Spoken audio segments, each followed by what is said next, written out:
बहुत समय पहले की बात है। इंद्रावती नदी के तट पर एक घना वन था।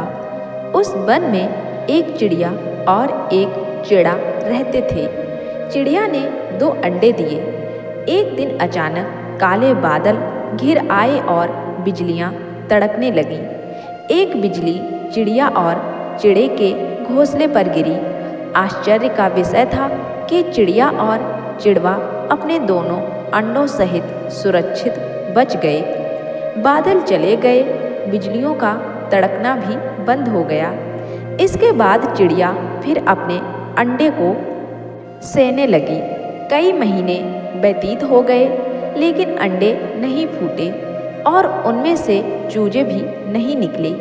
तब चिड़िया और चिड़े को लगा कि उनके अंडे बिजली गिरने के कारण खराब हो गए हैं, अन्यथा उनमें से बहुत पहले ही चूजों का बाहर आ जाना चाहिए था। चिड़िया और चिड़ा दुखी मन से अपने अंडों को घोंसले में छोड़कर वन के दूसरे छोर पर चले गए और वहीं नया घोंसला बनाकर रहने लगे। इधर कुछ समय बाद चिड़िया के पुराने अंडों में से एक अंडा फूटा और उसमें से चूजे के बदले का एक बछड़ा पैदा हुआ। 10 पल बाद दूसरा अंडा फूटा और उसमें से एक बालक पैदा हुआ। बछड़े और बालक ने एक दूसरे को देखा और एक दूसरे को अपना भाई समझा। दोनों घोंसला छोड़कर पेड़ से नीचे उतर आए। नीचे आकर दोनों खेलने लगे। जब बछड़े को भूख लगी तो उसने घास चर ली और जब बालक को भूख लगी तो उसने फल तोड़कर खा लिए। उन दिनों वन में हिंसक पशु नहीं पाए जाते थे, इसलिए दोनों भाई निश्चिंत होकर खेलते घूमते और खाते पीते। धीरे धीरे दोनों बड़े हुए। बछड़ा बड़ा होकर एक स्वस्थ तगड़ा बैल बन गया और बालक एक सुंदर युवक बन गया। वे जैसे जैसे बड़े हुए वैसे वैसे उनके बीच भ्रांत भावना और बढ़ गई। बैल युवक से 10 पल पहले पैदा हुआ था, इसलिए वह स्वयं को बड़ा भाई मानता था और युवक की रक्षा एवं देखभाल करता था। युवक भी बैल को अपना बड़ा भाई मानता था और उसकी बातों का आदर करता था। एक दिन बैल को लगा कि मेरी खाल मोटी है, मुझ पर धूप शीत का विशेष प्रभाव नहीं पड़ता है, लेकिन मेरे छोटे भाई की चमड़ी कोमल है और वह तेज धूप में काली पड़ जाती है तथा शीत में ठिठुरने लगती है। अतः छोटे भाई को एक घर बनाकर रहना चाहिए। बैल ने पहले तो अपने छोटे भाई का नाम रखा ननकू। फिर उससे ननकू से कहा कि तुम 4 लकड़ियों पर पत्तों और घास फूस की छाजन डालकर अपने लिए झोपड़ी बना लो। ननकू ने बैल का कहना मानते हुए लकड़ियों और घास फूस से एक नहीं 2 झोपड़ियाँ बनाईं, एक अपने लिए और दूसरी अपने बड़े भाई बैल के लिए। उसे लगा कि यह तो अन्याय होगा कि छोटा भाई झोपड़ी में रहे और बड़ा भाई खुले आकाश के नीचे पड़ा रहे। बैल ने देखा कि ननकू ने उसके लिए भी झोपड़ी बनाई है, तो उसके मन में अपने छोटे भाई के प्रति अत्यधिक प्रेम उमड़ा। तब बैल ननकू की झोपड़ी में गया और उसने अपनी पूंछ से ननकू की झोपड़ी की लकड़ियों को छुआ। पूंछ से छूते ही चमत्कार हो गया। ननकू की झोपड़ी एक सुंदर घर में बदल गई। उस घर में गृहस्थी का पूरा सामान था, लेकिन बैल ने अपनी झोपड़ी वैसे ही रहने दी। उसे लगा कि मैं तो बैल हूँ, मुझे घर अथवा गृहस्थी के सामानों का क्या करना। ननकू ने आपत्ति की तो बैल ने उसे समझाया कि मुझे झोपड़ी में रहना अच्छा लगता है, फिर तुम्हारा घर तो है ही, जब मन करेगा तो उसमें रह जाया करूँगा। ननकू बैल की इच्छा के सामने चुप रहा। कुछ दिन बाद बैल को लगा कि अब उसके छोटे भाई का विवाह हो जाना चाहिए। यह विचार करके उसने ननकू को विशेष चारा लाने के बहाने वन में एक पोखर के पास भेज दिया। बैल को पता था कि परियां उस पोखर में नहाने आती हैं। ननकू पोखर के किनारे चारा काटने लगा। उसी समय परियां पोखर में नहाने आईं। ननकू ने भी परियों को देखा। वह परियों में से एक परी की सुंदरता पर मोहित हो गया। परी भी ननकू पर मोहित हो गई। तब परी ननकू के पास आई। मैं तुम्हारी पत्नी बनकर तुम्हारे साथ जीवन बिताना चाहती हूँ, परी ने कहा। इस बारे में मुझे अपने बड़े भाई से पूछना होगा, ननकू ने उत्तर दिया।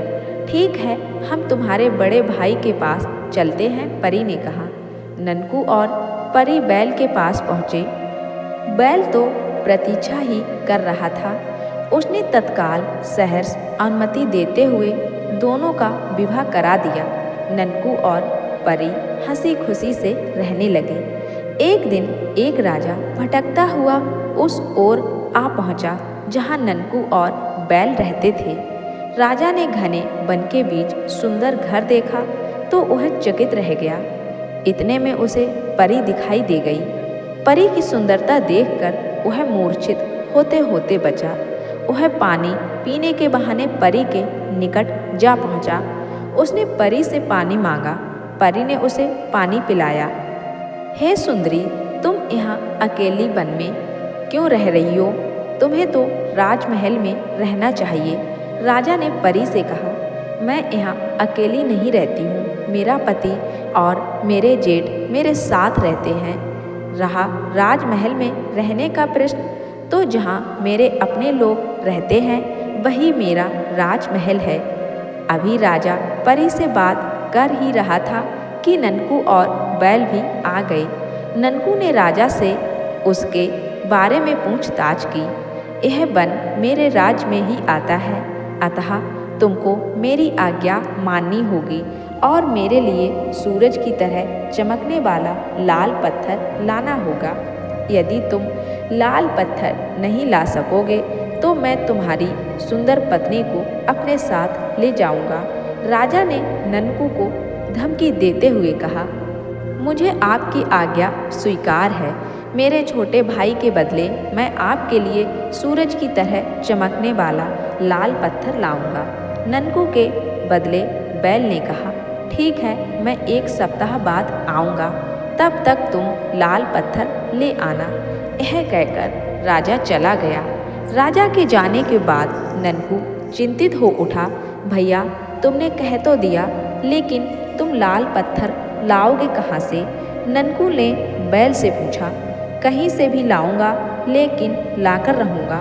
मेरे रहते हुए तुम दोनों पर कोई आँच नहीं आ सकती है, लेकिन मैं तुमको अकेले नहीं जाने दूंगा। मैं भी तुम्हारे साथ चलूँगा। ननकू ने कहा, आप दोनों को कहीं जाने की आवश्यकता नहीं है। मुझे पता है कि सूरज की तरह चमकने वाला लाल पत्थर कहाँ मिलेगा। मैं अभी जाकर वो पत्थर ले आती हूँ, परी ने कहा। मैं भी तुम्हारे साथ चलूँगा। ननकू ने कहा, नहीं, वहाँ परियों के अतिरिक्त और कोई नहीं जा सकता है। आप चिंता ना करें, मैं अभी गई और अभी आई। यह कहते हुए परी अदृश्य हो गई। दूसरे ही पल जब वह प्रकट हुई तो ननकू और बैल की आंखें चकाचौंध हो गईं। परी के हाथ में सूरज की तरह चमकने वाला लाल पत्थर था। ननकू पत्थर देखकर बहुत खुश हुआ। उसे लगा कि अब राजा उसकी पत्नी को उससे छीन नहीं सकेगा, लेकिन बैल समझ गया कि राजा की नीयत में खोट है। लाल पत्थर मिलने पर वह कोई और उपाय करेगा जिससे परी को वह ननकू से छीन सके। ननकू, एक बात ध्यान से सुनो कि जब राजा पूछे कि ये पत्थर कौन लाया, तो कहना कि ये मेरा बड़ा भाई लाया है। उसे असली बात कदापि नहीं बताना। बैल ने ननकू से कहा। सप्ताह भर बाद जब राजा लाल पत्थर लेने आया तो ननकू ने उसे पत्थर दे दिया। ये पत्थर कौन लाया? राजा ने ननकू से पूछा। मेरा बड़ा भाई पत्थर लाया है, ननकू ने कहा।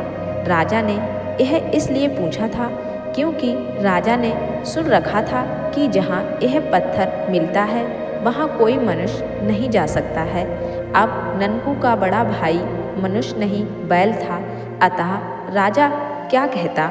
राजा ने सोचा कि जब तक ये बैल जीवित रहेगा तब तक ननकू की पत्नी प्राप्त नहीं हो सकेगी। इसलिए राजा ने दूसरी युक्ति अपनाई। उसने ननकू से कहा कि तुम्हारा भाई तो बहुत बलशाली है, इसलिए मैं चाहता हूँ कि वह मेरे सबसे प्रिय भैंसे के साथ युद्ध करे। यदि वह युद्ध में मेरे भैंसे को हरा देगा तो मैं उसे ढेर सारा इनाम दूंगा, लेकिन यदि वह मेरे भैंसे से हार जाएगा तो मैं तुम्हारी पत्नी को अपने साथ ले जाऊंगा। राजा की बात सुनकर ननकू बहुत दुखी हुआ। उसकी पत्नी परी भी बहुत दुखी हुई। तब बैल ने उन्हें धीरज बंधाया। तुम लोग चिंता मत करो, मैं राजा के उस भैंसे को आसानी से हरा दूंगा, बैल ने कहा। इसके बाद निर्धारित दिन को बैल और भैंसे के बीच युद्ध हुआ। बहुत देर तक युद्ध चला। भैंसे ने बैल को हराने का बहुत प्रयास किया, लेकिन बैल को युद्ध कला आती थी, इसलिए उसने भैंसे को पराजित कर दिया। यह देखकर राजा मन भरोस महसूस कर रह गया। उसे ननकू की पत्नी तो मिली नहीं, उस पर बैल को ढेर सारा इनाम भी देना पड़ा। अपनी योजना की असफलता पर राजा बौखला उठा। उसने एक गुनिया को बुलाया। गुनिया से उसने कहा कि तुम कोई ऐसी बूटी दो कि जिससे बैल मर जाए और किसी को उसके मरने का कारण पता भी ना चले। गुनिया था राजा का परम भक्त। उसने एक ऐसी बूटी राजा को लाकर दी जिससे बैल को मारा जा सकता था। बूटी पाने के बाद राजा ने ननकू के पास सूचना भेजी कि मैंने अब तक तुम लोगों को बहुत तंग किया है, लेकिन अब मैं तुम लोगों से मित्रता करना चाहता हूँ, इसलिए मैं तुम लोगों के साथ भोजन करना चाहता हूँ। ननकू था सीधा साधा। उसने सोचा कि राजा का हृदय परिवर्तन हो गया होगा और वह सचमुच मित्रता करना चाहता होगा। उसने बैल से सलाह लेकर राजा को भोजन पर आमंत्रित किया। बैल जानता था कि राजा बहुत दुष्ट प्रकृति का है। उसका हृदय इतनी आसानी से परिवर्तित नहीं हो सकता, लेकिन यदि कोई भोजन करने आना चाहता हो तो भला उसे मना कैसे किया जाए। अतः राजा को आमंत्रित करने के सिवा और कोई उपाय नहीं था। ननकू का आमंत्रण पाकर राजा ननकू के घर आ पहुंचा। परी ने अपने हाथों से भोजन पकाया। बैल, ननकू और राजा तीनों भोजन करने बैठे। ननकू की सुरक्षा की दृष्टि से बैल राजा और ननकू के बीच बैठ गया। राजा भी यही चाहता था कि बैल उसके पास बैठे। परी ने तीनों के लिए भोजन परोसा। तीनों ने भोजन करना आरंभ किया। 2 कौर खाने के बाद राजा ने बैल से कहा, वो देखो खिड़की के बाहर उस पेड़ पर कितनी सुंदर चिड़िया बैठी है। राजा की बात सुनकर बैल ने अपना सिर घुमाकर खिड़की के बाहर की ओर देखा। ननकू और परी का ध्यान भी खिड़की की ओर चला गया। इस प्रकार ध्यान बटाकर राजा ने अपनी थाली बैल की थाली से बदल दी। थाली बदलने से पहले राजा ने अपनी थाली के भोजन में गुनिया की दी हुई बूटी मिला दी थी। हाँ, बहुत सुंदर चिड़िया है, यह कहते हुए बैल ने वापस अपना सिर घुमाया और भोजन करने के लिए जैसे ही अपनी थाली की ओर देखा तो उसे संदेह हुआ कि यह उसकी थाली नहीं है। दरअसल बैल की अपनी अलग थाली थी। वह देखने में तो अन्य थालियों जैसी थी, लेकिन उसने अपनी थाली में एक छोटा सा निशान लगा रखा था। परी भी बैल के लिए उसी की थाली में भोजन परोसा करती थी। यह बात राजा को पता नहीं थी। बैल ने ध्यान से देखा तो वह जान गया कि उसकी थाली राजा के सामने रखी हुई थी, जिसका अर्थ था कि राजा ने उन लोगों का ध्यान बटाकर बैल की थाली से अपनी थाली बदल ली है। अवश्य कोई गड़बड़ है, बैल ने सोचा। बैल चतुर था। उसने राजा से कहा, आज मैंने अपनी पूंछ पर तेल लगाया है, जिससे देखिए वह कितनी चमक रही है। अब राजा को अपना सिर पीछे घुमाकर बैल की पूंछ की ओर देखना पड़ा। राजा को लगा कि बैल उसकी नकल में कुछ दिखाने की चाह में अपनी पूंछ दिखा रहा है। राजा मन ही मन हंसा कि ये मूर्ख नहीं जानता है कि मैंने तो उसे जहरीली बूटी देने को इसे चिड़िया दिखाई थी और ये मुझे मेरी नकल उतारने के लिए मुझे अपनी पूंछ दिखा रहा है। हाँ, तुम्हारी पूंछ तो आज बहुत चमक रही है, राजा ने कहा। जितनी देर में राजा ने बैल की पूंछ की ओर देखा, उतनी देर में बैल ने अपनी थाली राजा की थाली से बदल दी। ये बात राजा को पता नहीं चल पाई। वह स्वाद ले लेकर भोजन करता रहा। भोजन करने के बाद राजा ने ननकू से विदा ली और अपने महल की ओर चल दिया। मैं कल फिर आऊँगा। जाते जाते राजा ने ननकू से कहा। उसे पता था कि थोड़ी देर में बैल मर जाएगा, तब कल उसे ननकू की पत्नी को छीन कर ले जाने से रोकने वाला कोई नहीं रहेगा। चलो राजा का पीछा करते हैं। राजा के जाने के बाद बैल ने ननकू से कहा। बैल और ननकू राजा के पीछे पीछे चल दिए। कुछ दूर जाने पर राजा का सिर चकराने लगा। बूटी अपना प्रभाव दिखाने लगी थी। अब राजा को समझ में आया कि बैल उसकी चालाकी समझ गया था और बैल ने भी उसके साथ वही किया जो राजा बैल के साथ कर रहा था। लेकिन राजा अब अपने बचाव के लिए कुछ नहीं कर सकता था। वह भूमि पर गिर पड़ा और दूसरे ही पल उसके प्राण पखेरु उड़ गए। भैया, ये राजा को क्या हुआ? ननकू ने आश्चर्यचकित होते हुए बैल से पूछा। जैसी करनी वैसी भरनी, कहते हुए बैल ने ननकू को राजा की दुष्टता के बारे में बताया। इसके बाद दोनों भाई खुशी खुशी घर लौट आए। परी भी राजा के मरने का समाचार सुनकर बहुत खुश हुई। कुछ समय बाद परी ने 2 बच्चों को जन्म दिया। बैल, ननकू, परी और उसके दोनों बच्चे आनंदपूर्वक रहने लगे।